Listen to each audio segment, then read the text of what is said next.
My name is Marty Cohn from the University of Florida. Our lab studies the development and evolution of appendages, including limbs and external genitalia.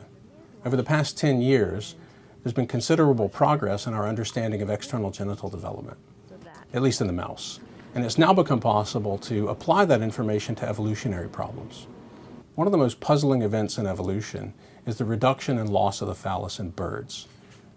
Evolution comes down to reproductive fitness, so it's remarkable that a group of animals would eliminate a structure that's so important for reproduction. All birds reproduce by internal fertilization, but 97% of them, that's over 10,000 species, lack a phallus that's capable of intromission. So if one looks at this phylogenetically, the most basal group of birds, ostriches, emus, kiwis, they have a really pronounced phallus. Another group of birds called the anseriforms, waterfowl, ducks, geese, and so on, they also have pronounced phalluses. But in their sister group, the galliforms, the clade that includes landfowl, chickens, quail, turkeys, etc., the phallus is reduced or even completely absent. So after galliforms diverged from the lineage leading to anseriforms, the penis was reduced or lost. At a developmental level, very little is known about the molecular mechanisms of external genital development. In this study, we investigated the developmental basis of phallus reduction in birds. In other words, how did the chicken lose its penis? Two graduate students in my lab, Anna Herrera and Claire Perrotin, and an undergrad researcher, Simone Schuster, they undertook a comparative study of bird external genital development, selecting 5 different species from 3 clades. So we first began our study by looking at the external genital development of 2 different birds. One was in the galliform clade chickens and the other in the anseriform clade ducks. And what we saw was that during the early stages of development, the genital tubercles initiate in much the same way. But in chickens, later on during their development, they begin to arrest and then regress. And then later, in the later stages of development, they are left with a small genital tubercle. Whereas in ducks, the tubercle continues to grow, and during late stages, it coils. And in fact, in some adult species of duck, the phallus can even exceed the length of its entire body. To understand why outgrowth arrests in chick genital tubercles, we began to systematically dissect in birds the gene network that's known to control genital development in mice.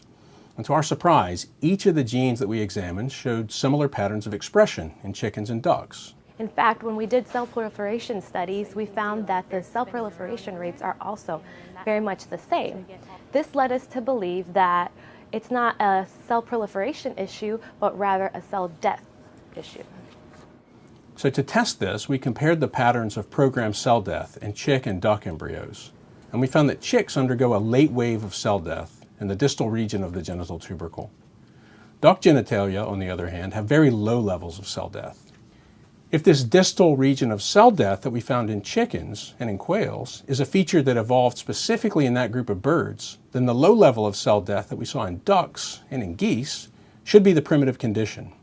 To see if this is a primitive condition, we wanted to look at a more basal bird, an emu, and then we wanted to look outside of the birds at an alligator, which is part of the crocodilians. And what we found is that in all of the species that we compared, only the galliform group had this distal domain. So these results suggest that galliform birds evolved this new late phase of cell death in the genitalia after they diverged from other birds. Chickens have a domain of BMP4 expression and activation of target genes distally, or at the tip, that's not seen in ducks. So this distal expression is found precisely in the region where cell death occurs. To determine whether basal birds with well-developed phalluses also lack the distal domain of BMP4, we went back to emus and we found that just like ducks, emu genital tubercles lack the distal domain of expression, but they have the proximal domain. So what does this mean? The identification of the distal BMP expression and programmed cell death in chicks, but not in birds with well-developed phalluses, suggested that acquisition of this new domain of BMP4 expression could be a molecular explanation for the evolutionary reduction of the phallus, but we really needed to perform functional tests to determine causality. We first wanted to test the effects of blocking BMP signaling by using an antagonist of BMP signaling, noggin. By applying noggin, we were able to rescue cell survival and inhibit the regression that we see. So BMP signaling is necessary for that wave of cell death that induces regression of the chick genital tubercle.